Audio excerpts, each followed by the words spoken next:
Welcome to Wayne's Old Time Radio Page channel. I'm Wayne, your host. These programs are brought to you by support of our listeners. You can give your support at Patreon or PayPal, either one. There's clickable links in the description below. Thanks for your support and enjoy the shows. If you'd like for me to get you a shout out, there's a link to PayPal in the description below. Leave us a donation. We'll get it up here for you. Just tell us who you want it to. You, a friend, a girlfriend, a wife, spouse, whatever. And we'll get it up here.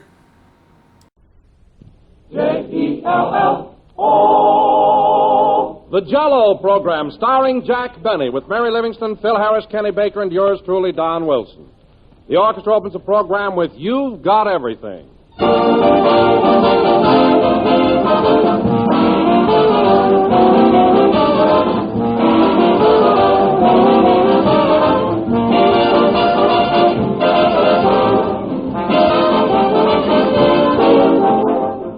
Do you remember this popular song called You've Got Everything?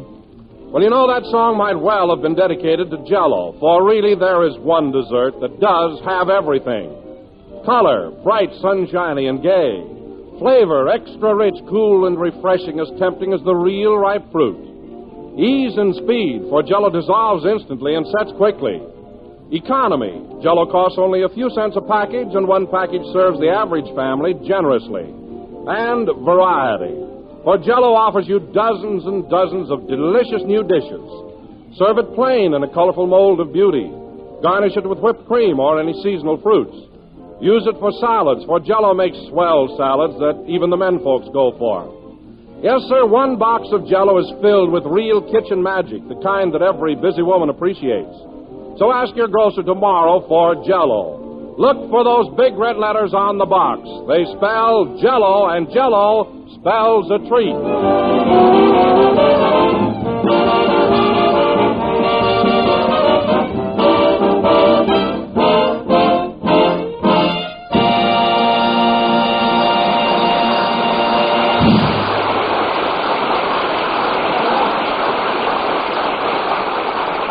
That was You've Got Everything, played by the orchestra. Now, ladies and gentlemen, we bring you Hollywood's newest glamour boy, Jack Benny.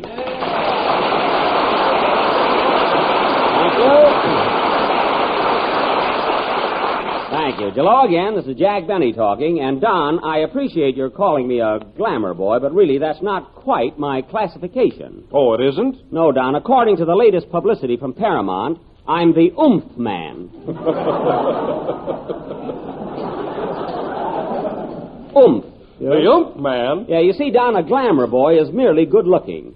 But when a star has, in addition to that, a certain charm and appeal to women, then he becomes an oomph man, which is me. You better stay out of the hot sun, brother.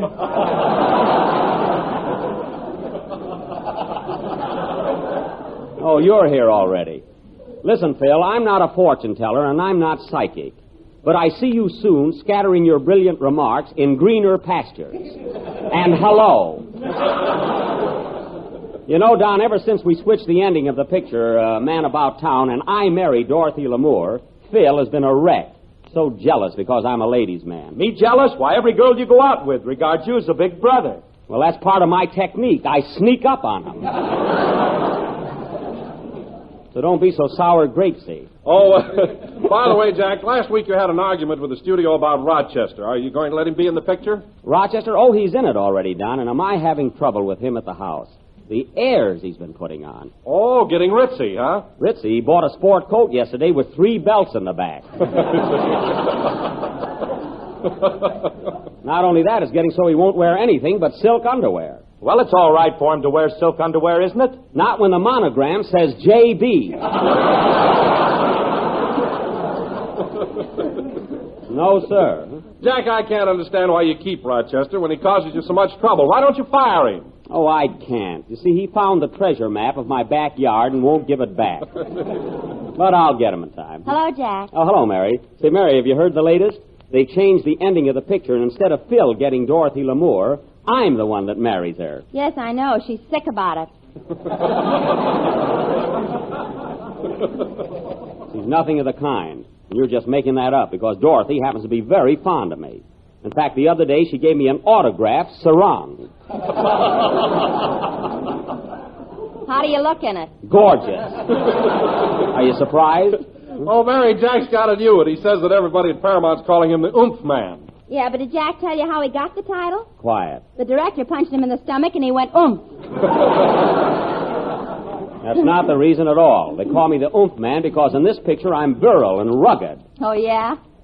Tell him what happened when you shot the wedding scene yesterday afternoon. Oh, well, that was just a novelty, that's all. Something different. What was it, Mary? Yeah, tell him. Oh. Well, after Jack marries Dorothy, he's supposed to pick her up in his arms and carry her across the threshold. Mary. Well, Jack tried and tried, but he couldn't lift her. And what happened? She carried him across. Mary, I told you it was just a novelty, something original. Well, say, Jack, did you feel kind of silly being carried in a girl's arms? Well, I didn't mind being in her arms, Don, but when she started to rock me, I thought that was going too far. Anyway, let's drop the whole thing because we've got an important sketch to do tonight. Where's Kenny? Hey, Kenny! Kenny! What? It's time for your song. Well, wait till I get through. The drummer's teaching me how to play poker. Well, tell him to give you your shirt back and come over here. Okay. Phil, I wish you'd tell your boys not to take advantage of Kenny. He's too young to gamble. Oh, yeah? I got over 1,000 marbles hid under my mattress.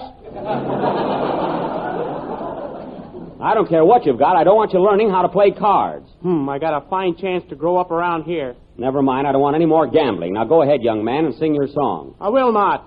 You will, too. I'll tell you what. I'll match you 2 songs or nothing.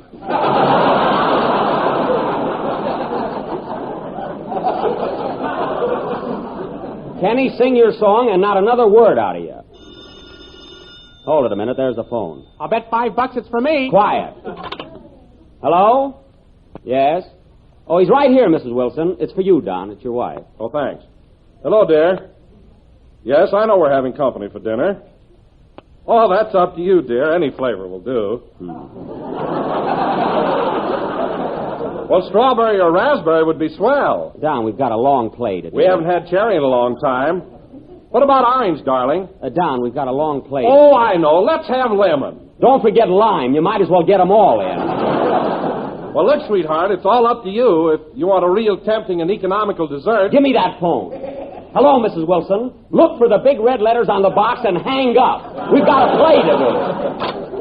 Sing, Kenny. That was a frame-up if I ever heard one.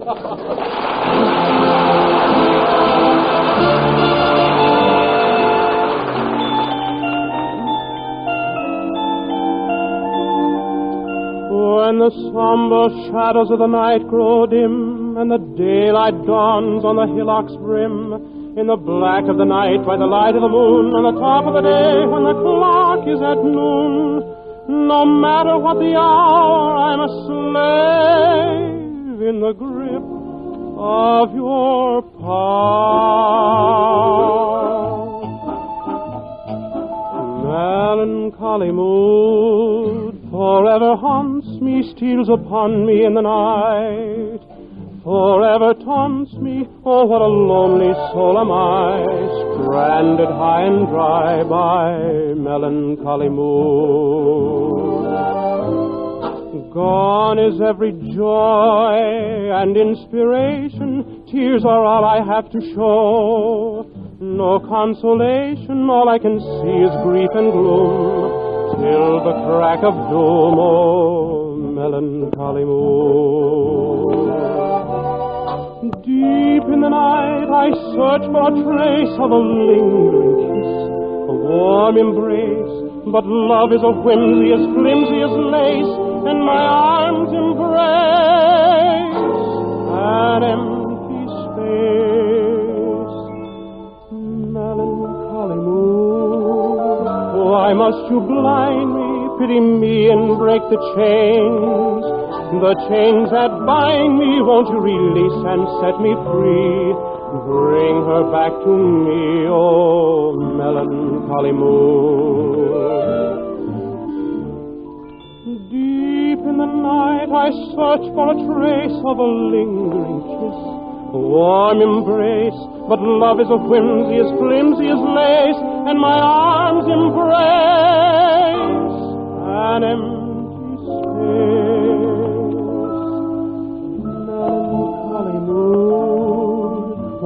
must you blind me, pity me, and break the chains? The chains that bind me, won't you release and set me free? Bring her back to me, oh melancholy moon.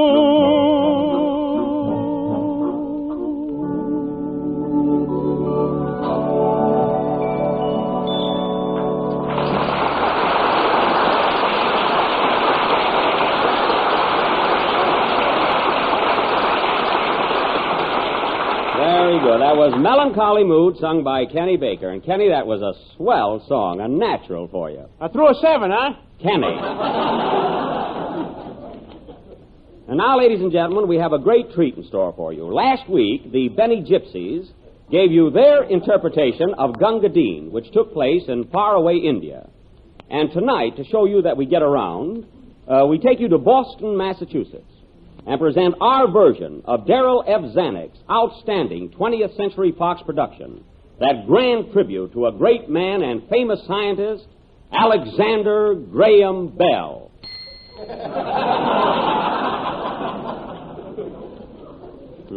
Thank you. Can I go home now, Mr. Benny? I'm all in. Not yet, Jojo. Now, as you all know, Don Amici portrayed the famous inventor in the picture. So in our version, I will naturally play the title role. May I ask why? Certainly. Now, this picture also featured... I said, why should you be Alexander Graham Bell? Well, for one thing, Phil, the part fits me. I used to be an inventor myself. Wasn't I, Mary? Oh, Jack, you weren't the first one to think of putting a mousetrap in a wallet.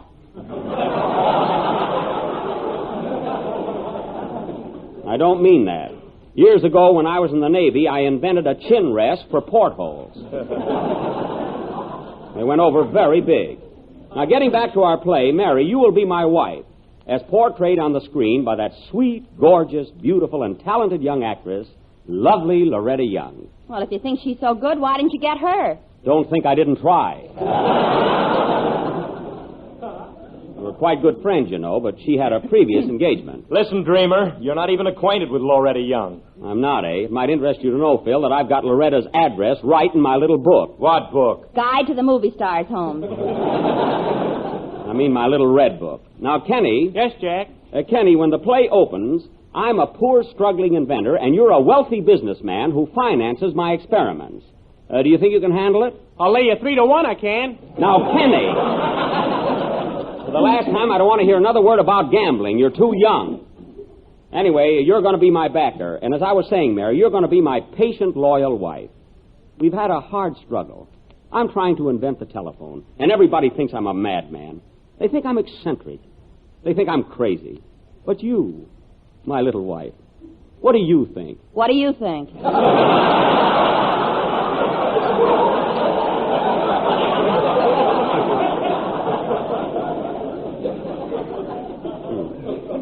Mary, will you please get in the mood, for Pete's sake? Now, the locale... Say, Alexander, am I going to be in this? Yes, Phil, you're going to be my assistant who helps me invent the telephone. But, Jack, I'm a musician, not a mechanic. Listen, Phil, I'd rather have you tinker with my toaster than tamper with Tannhauser. Any day. Now, our dramatic offering will go on immediately after a number by... Oh, come in. Hello, Mr. Benny. Hello, Rochester. What do you want? Say, boss, are you in a pleasant frame of mind this evening, or are you cloaked in gloom?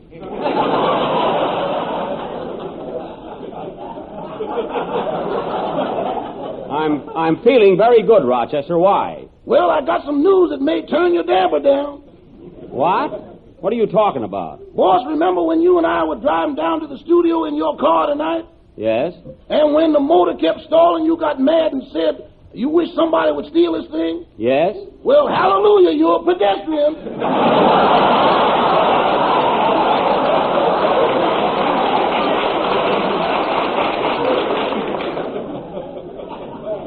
A pedestrian? That's from the Latin. I know where it's from. You mean to say somebody stole my car? Well, all I know is I parked the car in front of the studio and went across the street to buy a cigar. Uh-huh. And when I got back, there was nothing there but the anchor. Oh, that's awful. Now, who would want to steal my car? Somebody that goes blah, blah, blah, blah, blah, blah, blah, blah. Now, don't be funny. My car's been stolen, and it's nothing to clown about. Tell me, Jack, did you have any insurance on it? Only tornado. Ding the luck. Rochester, this is all your fault. I'm sorry, boss. Well, it's too late now to be sorry. Now, I want you to go right down to the police station and report the loss. Hurry up. I ain't going near that police station. Why not? I'm behind in my alimony. Alimony? Why, Rochester, I didn't know you'd been married. Oh, boss, repeatedly.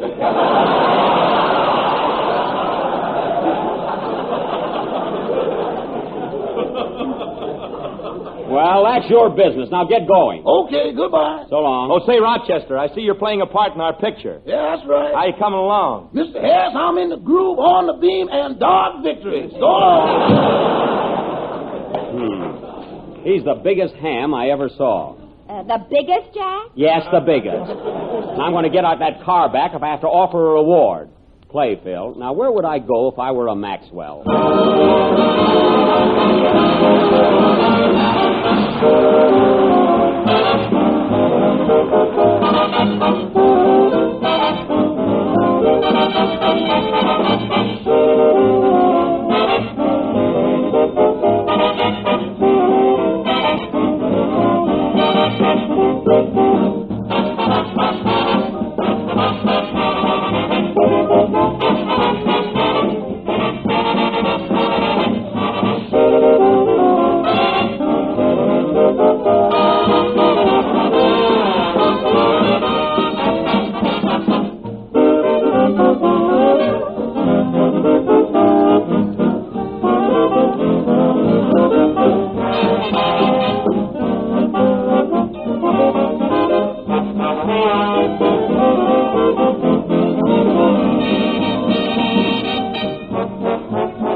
Snug as a bug in a rug whenever you hold me tight, cozy and warm on the chilliest night.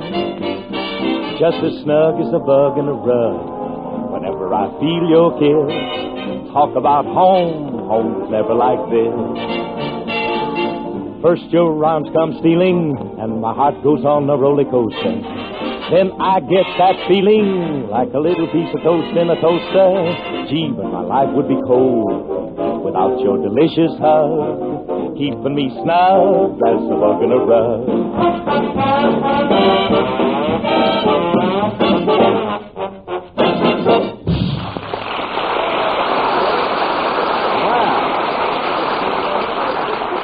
That was Snug as a Bug in a Rug, played by a mug and his lugs.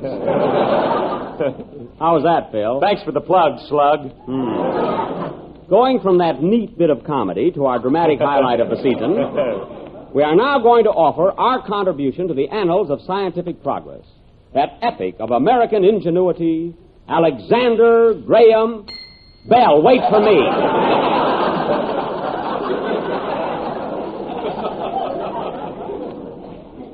Now, the locale of our play is Boston, Massachusetts, in the year 1870. The scene is the little attic laboratory where we find Professor Bell and his assistant, Mr. Harris, working feverishly on their great invention, the telephone. Mrs. Bell has just entered the room. Curtain. Music.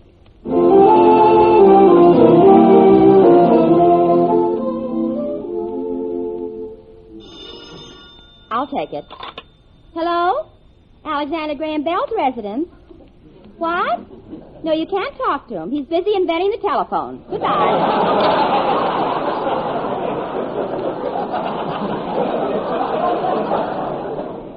I'll say I am. Oh, Mr. Harris. Mr. Harris. Yes, Professor Bell? I think I've got something here. Hand me that duplex circuit repeater and the multiple induction coil. I'll attach them to the supervisory electromagnetic oscillator. You're kidding. I am not. Now, give me a hand. Give me a hand with this quadruplix frictional deflector. Okay, here's the metallic cylindrical felicitator. What's that? The screwdriver. Oh, trying to top me, eh? Wait a minute. I'll use this little hammer.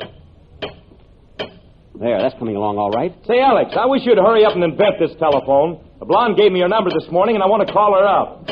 Has she got a friend? Oh, and she's gorgeous.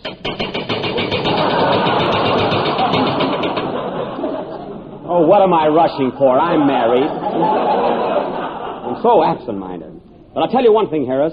We got to work fast if we expect any more help from our financial backer, Mr. Baker. Our financial backer, Mr. Baker. Now, help me with this vacuum generator. Oh, darling, you look tired. You're working too hard, Alex. Much too hard. I am? Yeah, look at those bags under Harris's eyes. Oh, well, he got those on his own time. But, darling, I must work hard. I know it's a mad dream. I know it sounds impossible. But I'm going to invent the telephone, or my name ain't Alexander Graham Bell. Come on, Harris. Let's get to work. Come in. Well, what's this? This is the laboratory. Oh, pardon me.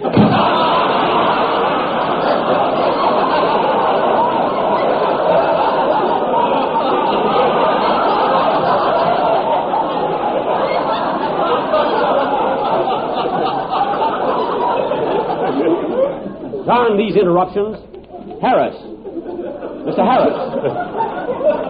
Mr. Harris, hand me that annunciator magneto. Here you are.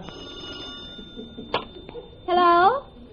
Oh, hello, Barbara. Now, hand me that vibrator. Okay, Alex. Did you have a good time last night?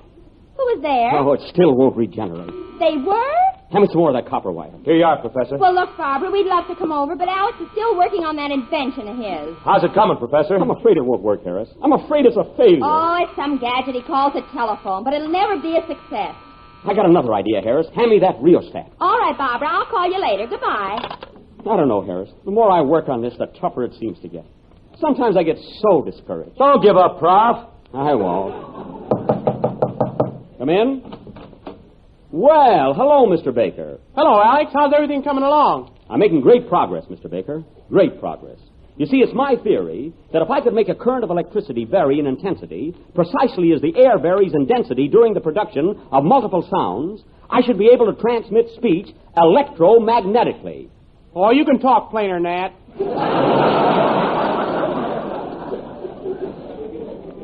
But unfortunately, Mr. Baker, my financial resources are depleted. And before I can continue with my experiment, I must have additional monetary aid. You mean more casheroo? That's a bullseye if I ever heard one. Well, how much do you want? $4 million.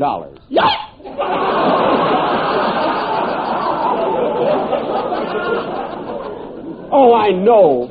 I know that sounds like a lot. But you've already given me $32. What's $4 million? What do you say? Why don't you gamble with me? You said I was too young. That was in the first routine. Oh, Mr. Baker, if I don't get the money from you, where else can I get it? You mean I'm the only sucker in the world? Yes. All right, then, Alex. I'll give it to you. Hooray! Did you hear that, darling? Did you hear that, Harris? He's going to give us $4 million. Here you are, Professor. $1, $2, $3, $4, $5, $6, $10. 2 years later. $1,993. $1,994. $1,995. $1,995. 4 years later. $3,999,998. Yes? $3,999,999. Yes, yes. And 40 cents. I don't think I can make it.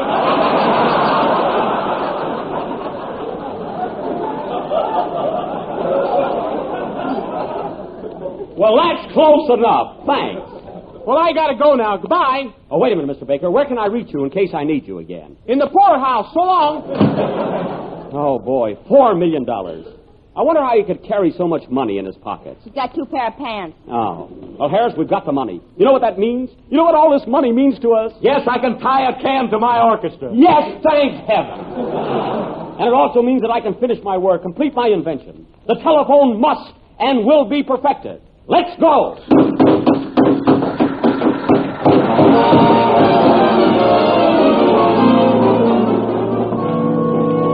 weeks later, and on March 10th, 1876, in the public auditorium in Boston, Massachusetts, the first telephone, a crude instrument, stands on the desk before Professor Bell. For the first time in history, he is about to transmit the human voice. Quiet, gentlemen, please. Now, gentlemen, all I ask of you is to have patience. You're about to witness the most amazing demonstration of our time. Gentlemen, please. Bring it on. What are you stalling for? Yippee! Young man, I'm introducing a telephone, not a fan dancer. Now, gentlemen, in just a moment I will transmit my voice by wire to Professor Homer J. Osgood, who is waiting on the other end of this line in Baltimore, 500 miles away. Silence, please. All right, gentlemen, the experiment begins. Mr. Harris, lift the receiver. Yes, Professor. Hello. Hello, Baltimore. Baltimore, hello. Hello, Baltimore. Hello, Baltimore. This will work. This must work. Hello, Baltimore. Baltimore, hello. Did you put a nickel in? Quiet. Gentlemen, please. Please give me a chance. Hello. Hello, Baltimore. Baltimore, hello. Boston Meat Market, your order, please. Get off the line. I want Baltimore. Don't worry, gentlemen, I'll get it. Hello. Hello, Baltimore. Hello. Hello. Jell-o. I said hello. And I said jell-o. Hang up. I want Baltimore.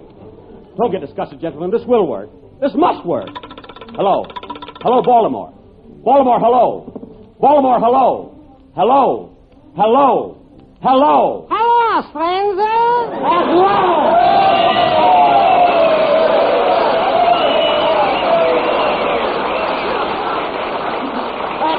At last. Professor Osgood, can you hear me? What?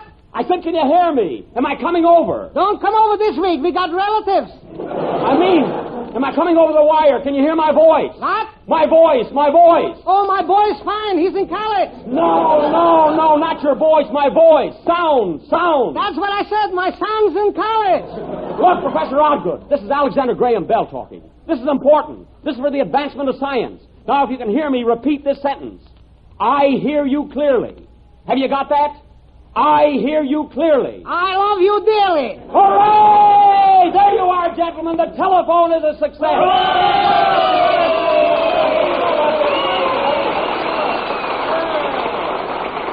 Ah, what a triumph. What a dramatic situation. What a picture this would make. I'll buy it. Thank you, Mr. Zanuck. Play, Phil.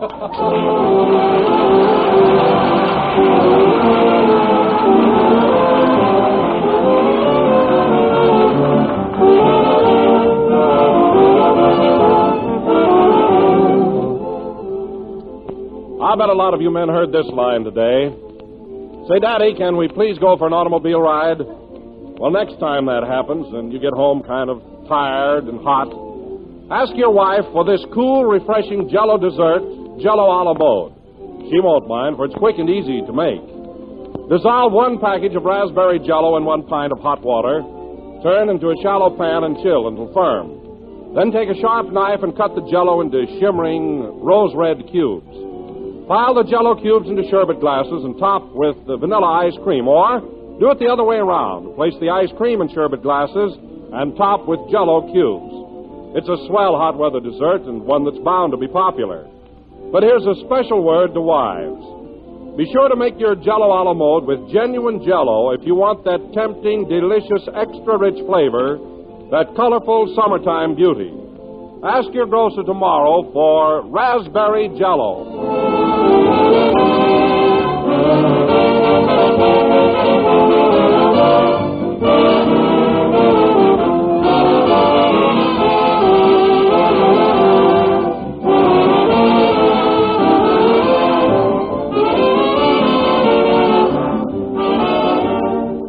This is the last number of the 35th program in the new Jell-o series, and we will be with you again next Sunday night at the same time. Now, come on with me, Mary. I'm going over to the police station, get a squad of men to go out and look for my car. J. Edgar Hoover's in town. Why don't you get him, too? He's just the man I need. Good night, folks.